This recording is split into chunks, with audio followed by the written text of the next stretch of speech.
రాత్రి నాకు 8:30కి మా అమ్మ నుంచి ఫోన్ వచ్చింది. జనరల్గా వచ్చింది అనుకున్నాను.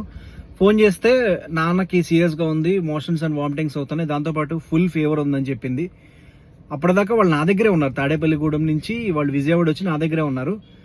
నేను ఒక రోజు క్రితమే వాళ్ళని తీసుకొచ్చి తాడేపల్లిగూడెం డ్రాప్ చేశాను. అయితే ఒకే రోజులో ఇంత సీరియస్ అవుతుందని ఎక్స్పెక్ట్ చేయలేదు. అప్పటికప్పుడు నేను స్టార్ట్ అయ్యి వచ్చేసరికి 11 అయ్యింది. విజయవాడ నుంచి తాడేపల్లిగూడెం ఒక 2 అవర్స్ ఉంటుంది. వచ్చేసరికి మనిషి కదలలేకపోతున్నారు. అసలు వచ్చి కారు కూడా ఎక్కలేని పరిస్థితి. నేను లోకల్లో అంబులెన్స్ వీళ్ళందరికీ కాల్ చేశాను. ఒక్కళ్ళు కూడా ఆ 11 ఆ టైంలో ఎవరు రెస్పాండ్ అవ్వాల. లాస్ట్ ఆప్షన్ కింద నేను 108కి కాల్ చేశాను. వాళ్ళు 10 నిమిషాల్లో మా ఇంట్లో ఉన్నారు. నడవలేని మనిషిని స్ట్రెచర్ ఎక్కించి తీసుకొచ్చి హాస్పిటల్లో అడ్మిట్ చేశారు. తర్వాత అన్న గూగుల్ పే కానీ ఫోన్పే కానీ చెప్తారా అంటే మేము పైసా కూడా తీసుకోమన్నా అని చెప్పి అన్నారు. నేను ఇప్పటిదాకా వీటి గురించి నేను న్యూస్లో టీవీల్లో ఏదో చూస్తూనే ఉంటాను.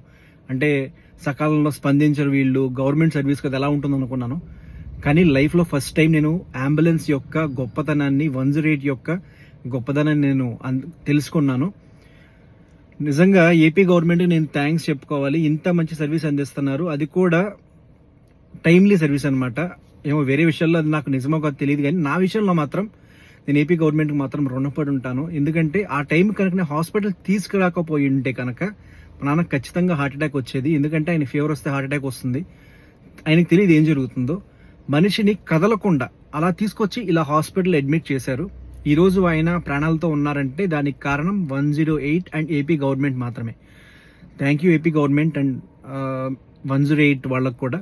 సో ఒకటి అర్థం చేసుకోండి, ప్రచారానికి వాస్తవానికి చాలా తేడా ఉంటుంది. Thank you.